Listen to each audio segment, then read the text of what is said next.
ഹരേ കൃഷ്ണ. നാരായണീയത്തിലെ ദശകം 1-ലെ 5 ശ്ലോകങ്ങൾ വരെ ഞാൻ ചൊല്ലിയിരുന്നു. അപ്പോൾ അന്ന് അതിൻ്റെ അർത്ഥം പറഞ്ഞിട്ടില്ലായിരുന്നു.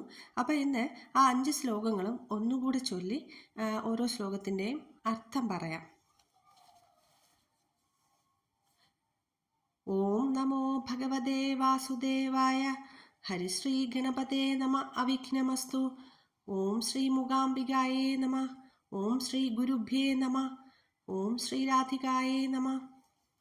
ആദ്യത്തെ ശ്ലോകം.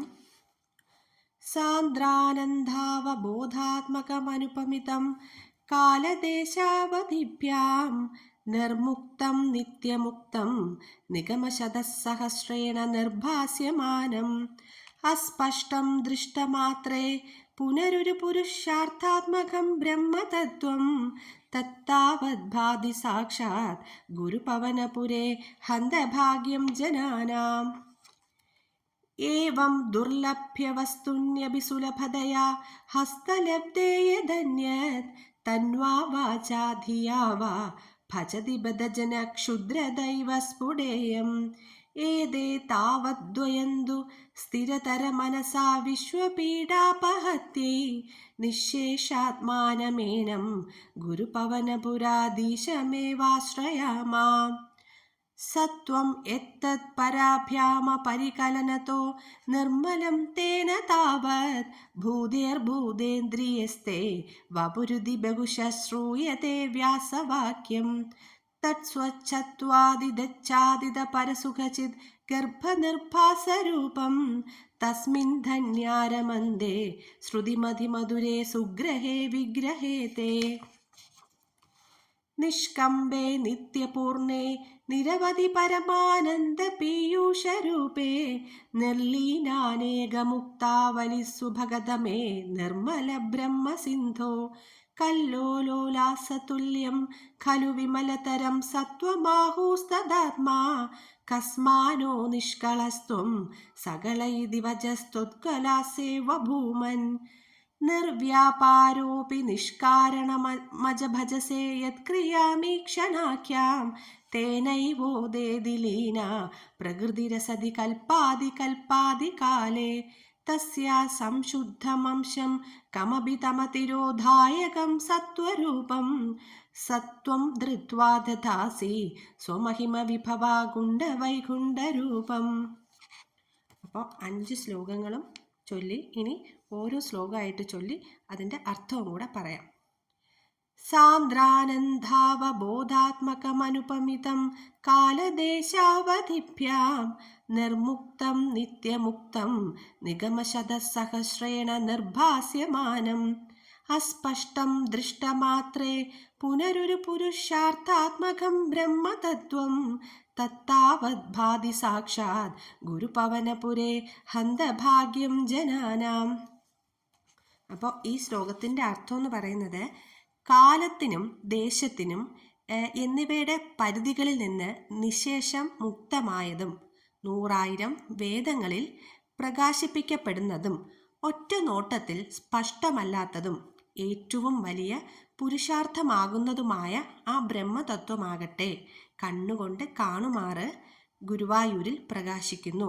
അത് ജനങ്ങളുടെ ഭാഗ്യം തന്നെയാണ്. എല്ലായിടത്തും തിങ്ങി നിറഞ്ഞു നിൽക്കുന്ന ആ ബ്രഹ്മതത്വം തന്നെയാണ് ഗുരുവായൂരിൽ വിളങ്ങുന്നത്. രൂപമില്ലാത്ത ആ ബ്രഹ്മതത്വം തന്നെയാണ് ഗുരുവായൂരിൽ വിളങ്ങുന്നത് എന്ന് ഭട്ടതിരിപ്പാട് പറയുന്നു. ഹന്തഭാഗ്യം ജനാനം, കലിയുഗത്തിലെ ജനങ്ങളുടെ മഹാഭാഗ്യം തന്നെയാണെന്നാണ് അദ്ദേഹം പറയുന്നത്. അടുത്ത 2ാമത്തെ ശ്ലോകം നോക്കാം. ഏവം ദുർലഭ്യവസ്തുന്യപി സുലഭതയാ ഹസ്തലബ്ധേ യദന്യത് തന്വാ വാചാ ധിയാ വാ ഭജതി ബദജന ക്ഷുദ്രദൈവ സ്ഫുടേയം. ഏതേ താവദ്വയന്തു സ്ഥിരതര മനസാ വിശ്വപീഡാപഹത്യൈ നിശേഷാത്മാനമേനം ഗുരുപവനപുരാധീശമേവാശ്രയാമാം. ഇതിൻ്റെ അർത്ഥം എന്ന് പറയുന്നത്, ഇപ്രകാരം ദുർലഭ വസ്തുവാണെങ്കിലും ഇത്രയും സുലഭമായിട്ട് കയ്യിൽ കിട്ടിയിട്ടും വേറെ എന്തിനൊക്കെയോ ജനങ്ങൾ പൂജിക്കുന്നു എന്നാണ് ഭട്ടതിരി പറയുന്നത്. ആ ബ്രഹ്മത്തെ കിട്ടാനും മനസ്സിലാക്കാനും വളരെ ബുദ്ധിമുട്ടാണ്. എന്നിട്ടും ദുർലഭമായ ആ വസ്തു സുലഭമായിട്ട് കയ്യിൽ കിട്ടിയിട്ടും ജനങ്ങൾ എന്തിനാണ് മറ്റ് വിഷയങ്ങളെ ആശ്രയിക്കുന്നത്? അതായത് മേൽപ്പത്തൂരിനെ പോലെ ഈ ഒരു സത്യത്തെ അറിഞ്ഞവർ കൂടുതലും ഉറച്ച മനസ്സോടെ ആ ഗുരുവായൂരപ്പനെ തന്നെ ആശ്രയിക്കുന്നു എന്നാണ് ഇതിൽ പറയുന്നത്. അപ്പോൾ അടുത്ത ശ്ലോകം നോക്കാം. 3-ാമത്തെ ശ്ലോകം.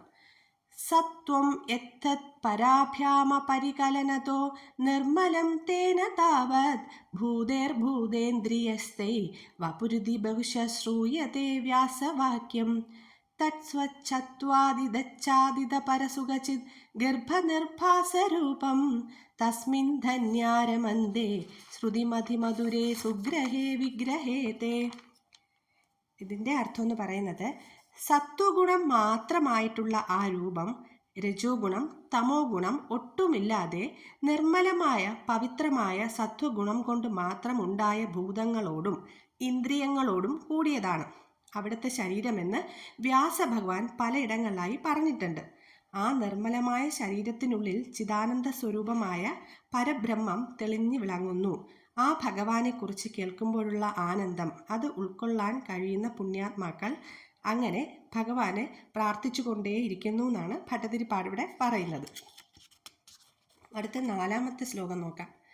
നിഷ്കമ്പേ നിത്യപൂർണേ നിരവധി പരമാനന്ദ പീയൂഷരൂപേ നിർലീനാനേകമുക്താവലി സുഭഗതമേ നിർമ്മല ബ്രഹ്മസിന്ധോ കല്ലോലോലാസതുല്യം ഖലു വിമലതരം സത്വമാഹൂസ്തദാത്മാ കസ്മാനോ നിഷ്കളസ്ത്വം സകല ഇതി വജസ്ത്വത്കലാസേവ ഭൂമൻ. അപ്പോൾ 4-ാമത്തെ ഇതിൻ്റെ അർത്ഥം എന്ന് പറയുന്നത്,